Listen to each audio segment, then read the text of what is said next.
Join us for a review of the updated Toyota Hilux. Let's go!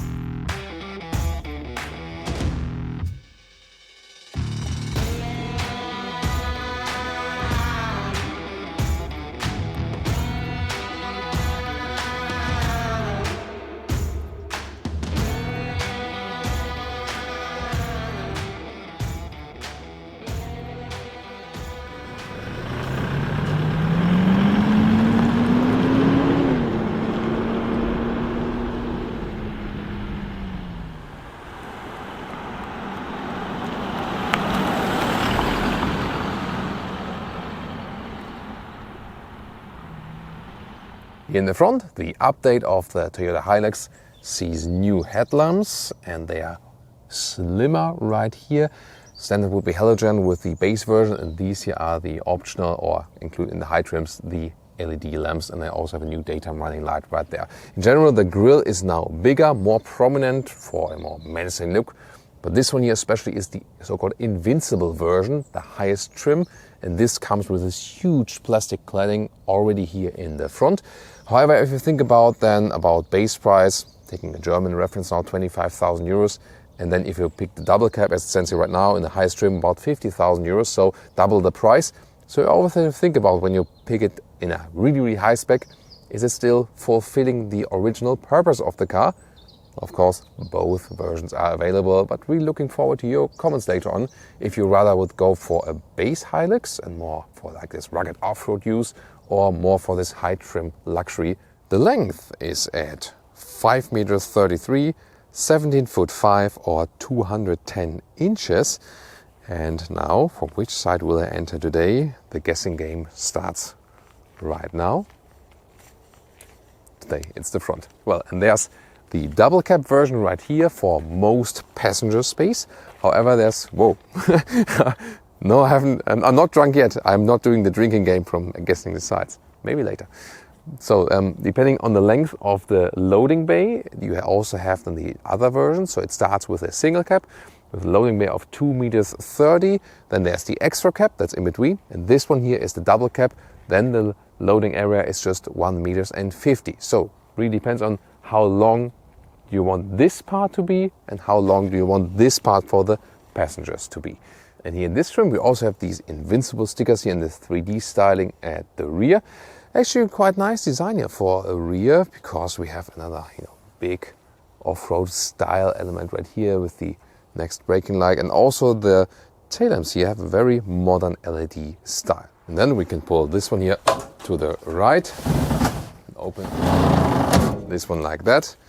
And this was here 1 meters 50 in length, 1 meters 80 with the extra cab, and 2 meters 30 with the single cab. So depending on which length you appreciate actually. And good also that here the lights on the side, they stay visible even if you have this part here lowered. If you put some motocross bikes on there, then you still can leave this one here lowered and you can still see the tail lamps here at the side. As for engines, depending on the country, depending on the market, petrol engines, there's a 2.7 liter inline 4-cylinder, then there's a 4 liter V6 petrol available, and for Europe the diesel 2.4 liter diesel, or today the new 2.8 liter diesel, 204 horsepower and 500 Newton meters of torque. The entry engines also come with rear-wheel drive only, optional all-wheel drive, and this one here automatically comes with all-wheel drive only. Of course also with a transfer case and so on, so really off-road capable, and also with an automatic transmission.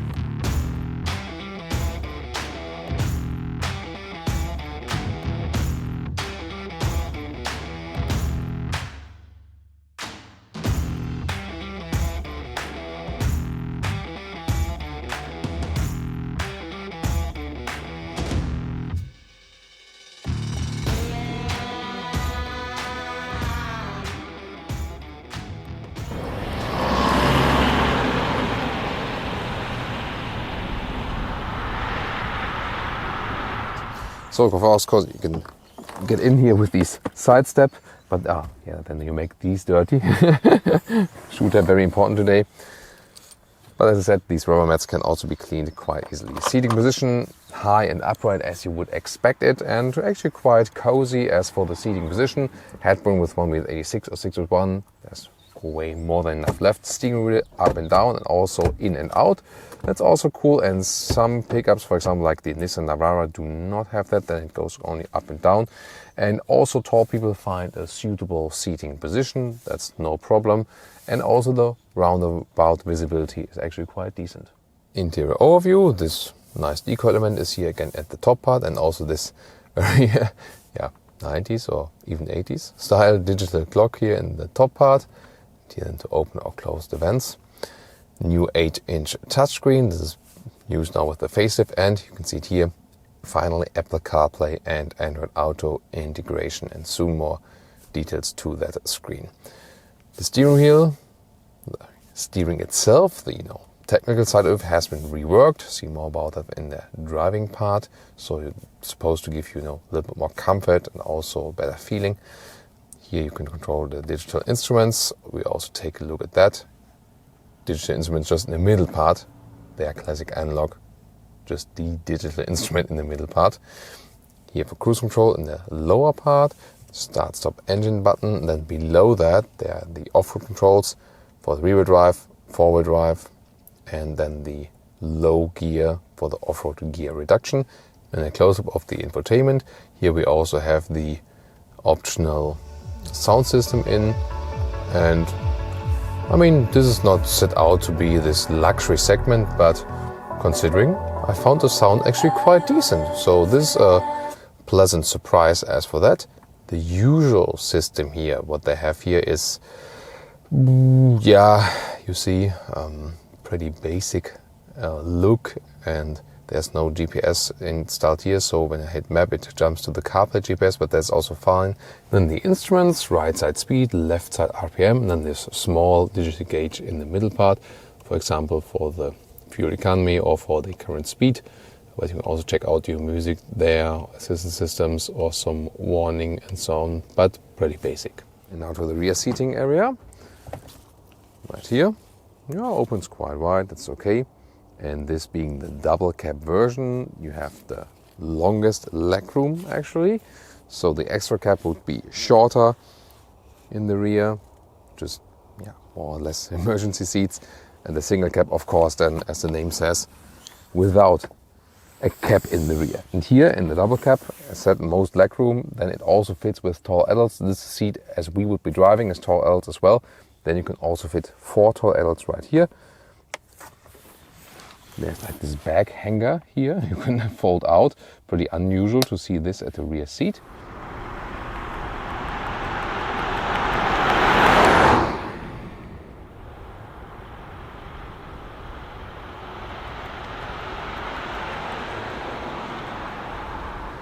Welcome to Thomas's Driving Lounge with the Toyota Hilux. Here, newly available 2.8 liter diesel, 204 horsepower. And you do hear this typical diesel nailing sound, so it sounds actually quite old school, but with 10.7 seconds to 1 kilometers or 62 miles an hour, it's 2.1 seconds faster than the smaller 2.4 liter diesel. And of course also, as I said earlier, petrol engines then available in other markets. Here in Europe, especially in Germany, you can only get the diesel engines. So they did also rework something with this facelift here, about the rest of the driving. And one thing is, there's a new steering that's supposed to be a little bit more, easier and more direct to steer. So we'll soon come on that. And then there's suspension rework, leaf springs in the rear, and suspension also supposed to give you a little bit more comfort. So indeed, the steering is pretty light. Of course, having this off-road focus of the vehicle, you cannot expect a progressive approach. So here you see you have to steer quite a lot. That's again perfectly usual with off-road vehicles. So when you have harsh off-road situations, that your steering wheel doesn't get turned around all over the place. So that's actually quite okay. But still, the steering rework. There's a new servo pump active, and they say that when you hold it just straight for a longer time, it gets deactivated to save fuel. That's interesting. So that would be like when you're running straight for a long time. But most of the time, at least on European roads, you do steer at least something. And I mean, since it has this off-road character, you don't have the best feeling in the steering wheel. And here also, when you're like, turned halfway like this, there's one thing that it's set on the off-road mode, and then you have to steer more. But indeed, you don't get the best feeling that you would be connected to the road, although this is of course not a focus of the pickup. Suspension-wise, I have to say it's really a little step forward. Of course, once again, this suspension is also set on that you can do some heavy stuff with the vehicle as well. Now at 3.5 tons is the towing capacity, so that has been enhanced in here when you go for the big diesel, and also has been reworked for the small diesel, or 3.2 tons before. Now here lane change, about 80 kilometers an hour. And suspension indeed doesn't shake up too much, so this suspension still has to fulfill different things. So it has to be rugged and off-road ready. Yet at the same time, they wanted to increase the driving comfort on the road, because more and more people are buying the pickups, the trucks, as we say in the US, for the road driving, just because of the looks, because it looks cool, and you still can have the back then for utilities and so on and so on. So the soft off-road use is also quite frequently, of course, and then hard off-road use, that diminishes bit by bit. Still, of course, some customers do that with the vehicle. Here again, when I really try to shake it up, it's actually quite okay. You see here, it doesn't shake up too much, so that's fine. 18-inch wheels here with these standard off-road tires. We have two, and they are actually giving us still a good driving comfort. These off-road tires are usually softer, and that also translates into a softer driving than on-road. And since it's not a sporty vehicle at all, that's also just fine. Here now, when running straight, I can also set the cruise control. You set it here on the on the lower column here at the steering wheel, and it's just a just a very normal one. So you can just maintain the speed, and that's basically it. Overview, since it's a pickup truck, is actually quite good. All the upright windows and so on, you can hold on tight here for off-road use, of course. Or when you get outside and you look, what's coming ahead. See here, vortex generators here, and next to the mirrors. That's also a funny thing to have, definitely. Quite relaxing. Noise insulation is actually quite okay so far at these speeds. So let's get 2-speed a little bit more, and we can also show you what about the acceleration when we are already at speed. First of all, let's check the consumption so far, and that's about 10 liters or more kilometers when just driving calmly would be like a minimum consumption. It's also coming close to the official consumption stated. That's about 23 mpg US, 28 mpg UK. That's actually then for this size okay. However, also have to think about that it's a diesel. Then let me show you back to the speed. So one more. So now let's drop to 60 kilometers an hour. I also activate the so-called power mode, so I have a little bit more booster, a little bit more throttle input.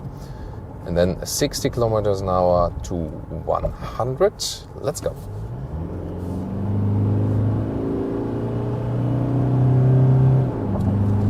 Plop, that's it. So you have a kind of understanding of the power. I have set it to the two-wheel drive mode, so this is then rear-wheel driven. The Hilux available as rear-wheel drive and as all-wheel drive, so both is possible to purchase here. This one, the all-wheel drive version, but when you drive it on the road, then you just use the rear-wheel drive, that you don't apply more pressure on the whole drive shaft and so on. The all-wheel drive mode then really for off-road situations, that you can master these situations better.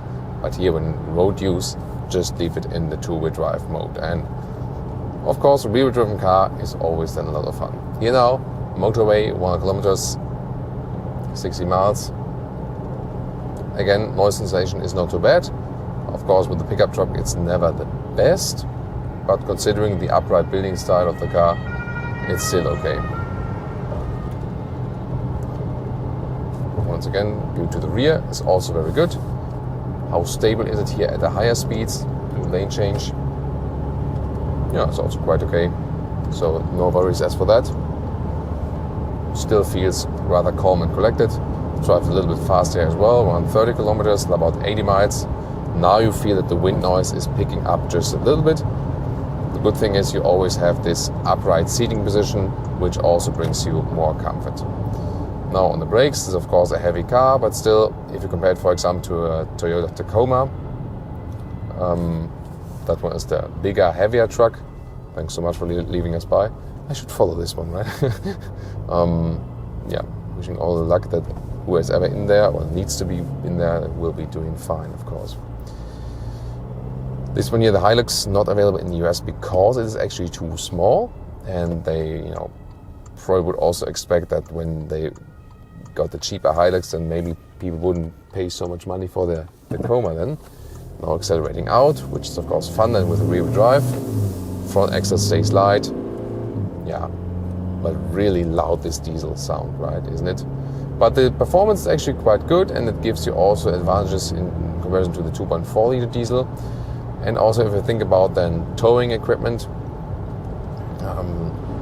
it's of course then better when you tow something really heavy, that you have a little bit more power. And when you have more displacement, it doesn't necessarily mean that you have high consumption or something. Talked about this issue quite a lot of times then. Unfortunately not available here with the petrol engines in Germany because of these CO2 fleet emissions in the EU. They need to bring that down. So they expect these then to have even higher fuel consumption. So we cannot compare them here just yet.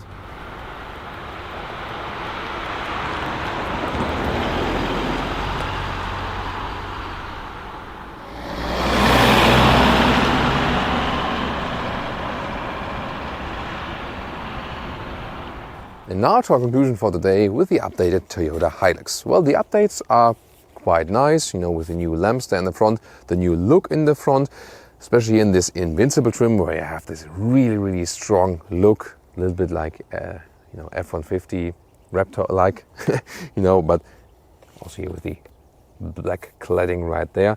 However, sadly, that this exterior trim is also combined with the high trim on the interior, and then the price goes really, really high. And if you then think about that the actual unique selling point of Toyota Hilux is more like a really decent price for a rugged car that is really reliable, then the question is if it makes so much sense to trim it that way in a high luxury version and then pay a lot of money for it.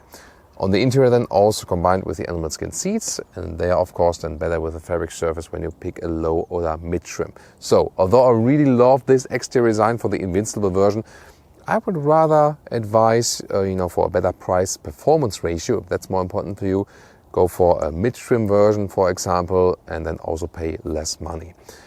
Overall, very well usable as for the space we have here, especially as a double cab, but it depends really on how long you want the cargo bay to be, and depending also how much space you need in the rear. Again, single cab, extra cab and the double cab, depending then length of the cargo bay and length of the rear interior department, but that's then totally up to you. As for driving, the diesel sounds still typical diesel-like. It sounds and feels quite old school. This initial generation is still from 2015. The slight interior changes, also with the infotainment. Good to have the Apple CarPlay, Android Auto. Then you can also leave this, rather not very well usable car internal GPS you could order. Although it's a new update infotainment system, it doesn't look that fresh. But again, the most important thing is that you finally have the Apple CarPlay and Android Auto connection right there. Suspension upgrades, I found them actually quite nice. So you also have, especially while road driving, a little bit better feeling. The steering upgrade, can't say that this made the biggest difference now, but it can't hurt either. So, what do you think about our review of the update Toyota Hilux? Hope you had a lot of fun with this very iconic car. So, one of the very famous names, of course, at Toyota. And once again, if you're interested in the off-road driving of the Hilux, we also have a separate review of that. We will link it in the video description and in the pinned comment. So, see you also there with Brian and Jonas. Today, the team Thomas and Jonas, then behind the camera. I hope you will enjoy both episodes in full length, or see you next time.